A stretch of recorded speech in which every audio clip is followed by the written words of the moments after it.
अस्सलाम वालेकुम everyone, welcome to Manali academy. Hope so कि आप सब ठीक होंगे। आज की इस वीडियो में बात करने लगे हैं केमिस्ट्री क्लास 9 का गेस्ट पेपर होल बुक का। इस वीडियो में फर्स्टली डिस्कस करेंगे इंपॉर्टेंट टॉपिक्स को जो आपके एग्जाम के पॉइंट ऑफ व्यू से इंपॉर्टेंट है, चाहे हम शॉर्ट क्वेश्चंस की बात करें, चाहे हम लॉन्ग क्वेश्चंस की बात करें, चाहे हम एमसीक्यूज की बात करें। उसके बाद हम बात करेंगे एक्सरसाइज के इंपॉर्टेंट क्वेश्चंस को जो आपके एग्जाम के पॉइंट ऑफ व्यू से इंपॉर्टेंट है। लास्ट में हम बात करेंगे न्यूमेरिकल्स की, अगर आप करना चाहो कर सकते हो, स्किप आउट करना चाहो आप लोग कर सकते हो। तो स्टार्ट लेते हैं हम चैप्टर नंबर 1 से।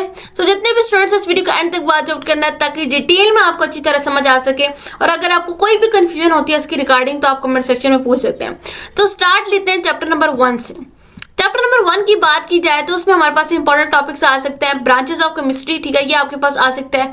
उसके बाद आपके पास आ सकते हैं एम्पिरिकल मॉलिक्यूलर फार्मूला, इसे भी आप लोगों ने देख लेना है। रिलेटिव एंड एटॉमिक मास, इसे भी देख लेना है। लॉ ऑफ केमिकल कॉम्बिनेशन, ये भी आप लोगों ने चेकआउट कर लेना है। उसके बाद हम बात करते हैं एक्सरसाइज की क्वेश्चंस की। अगर ये 4 टॉपिक्स आप करना चाहो थ्योरी का तो ये आप लोग कर सकते हो।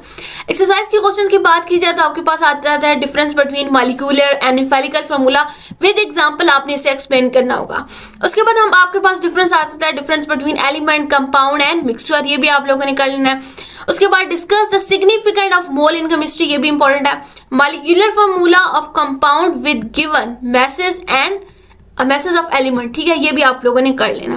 तो ये आपके पास इंपॉर्टेंट टॉपिक्स हैं चैप्टर नंबर 1 से। अगर मैं बात करूं न्यूमेरिकल्स की, तो अगर आप करना चाहो तो कर सकते हो, कि ना कि मोस्टली आपके पास थ्योरी के रिलेटेड क्वेश्चन आते हैं, तो जस्ट आप लोगों ने टॉपिक्स और एक्सरसाइज क्वेश्चन ही कर लीजिएगा।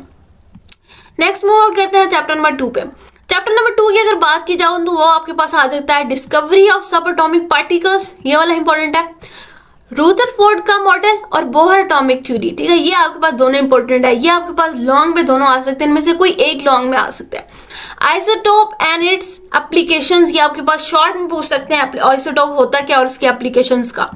एक्सरसाइज के क्वेश्चंस की बात की जाए तो ये रुदरफोर्ड का एटॉमिक मॉडल आ जाएगा, बोहर एटॉमिक थ्योरी आ जाएगी और इसके पास्टुलेट्स, ठीक है। लास्ट में आपके पास क्या properties and uses of isotopes, ये भी आप लोगों ने देख लेना है। न्यूमेरिकल की अगेन यही बात करूंगी, करना चाहो तो कर लो, अदरवाइज स्किप आउट कर सकते हो। नेक्स्ट मूव करते हैं चैप्टर नंबर 3 पे। चैप्टर नंबर 3 की बात की जाए तो वो आपके पास पीरियोडिक टेबल के रिलेटेड है। तो फर्स्ट आपके पास क्या है, पीरियोडिक टेबल ऑर्गेनाइजेशन, ये देख लेना। उसके बाद आपके पास है ionisation energy, electronic infinity, atomic radius, ठीक है, ये आप लोगों ने कर लेना है। Classification of element in periods and groups, ये भी आप लोगों ने देख लेना है। उसके बाद बात करते हैं एक्सरसाइज क्वेश्चन की, तो आपके पास आ सकता है पीरियड्स एंड ग्रुप्स क्या होते हैं, विद एग्जांपल आपने इसको एक्सप्लेन करना होगा, एग्जाम्पल आपने बतानी है। नेक्स्ट आपके पास है explain the trend of ionisation energy, ये आप लोगों ने देख लेना है। और लास्ट में जो आपके पास पीरियोडिक लॉ है उसकी लिमिटेशंस आप लोगों ने देख लेनी है। नेक्स्ट मूव करते हैं चैप्टर नंबर 4 पे। चैप्टर नंबर 4 की बात करूं तो आपके पास केमिकल बॉन्डिंग आ जाती है, आयनिक कवलिंग बॉन्ड, ये वाला इंपॉर्टेंट टॉपिक है। यूनिट बहुत ज्यादा इंपॉर्टेंट है, इसके रिलेटेड आपके पास लॉन्ग में भी क्वेश्चंस आते हैं और शॉर्ट में भी आ सकते हैं।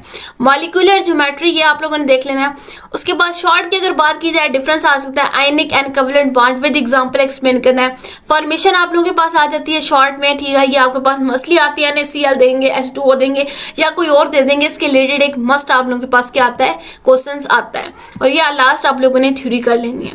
उसके बाद बात करते हैं चैप्टर नंबर 5 की। चैप्टर नंबर 5 की बात की जाए तो ये भी इंपॉर्टेंट टॉपिक है आप लोगों का। तो इसमें से आपके पास ये बॉयज लॉ, चार्लीज लॉ, ये आपके पास लॉन्ग में आ सकता है, ये आप लोगों ने कर लेना है। डिफ्यूजन क्या होती है, किनेटिक मॉलिक्यूलर थ्योरी क्या होती है, ये 3 टॉपिक आप लोगों ने अच्छी तरह कर लेने। बॉयज लॉ और चार्लीज लॉ तो मसली आप लोगों ने करना है, और डिफ्यूजन भी देख लेनी है, इसके रिलेटेड आपके पास आ सकता है।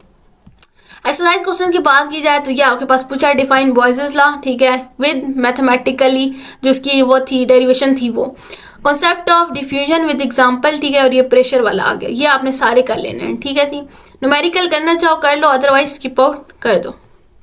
मूव आउट करते हैं चैप्टर नंबर 6 पे। चैप्टर नंबर 6 की बात की जाए तो इसमें से डिफरेंस आते हैं, मोस्टली आपके पास शॉर्ट में भी आ सकते हैं, लॉन्ग में भी आ सकते हैं।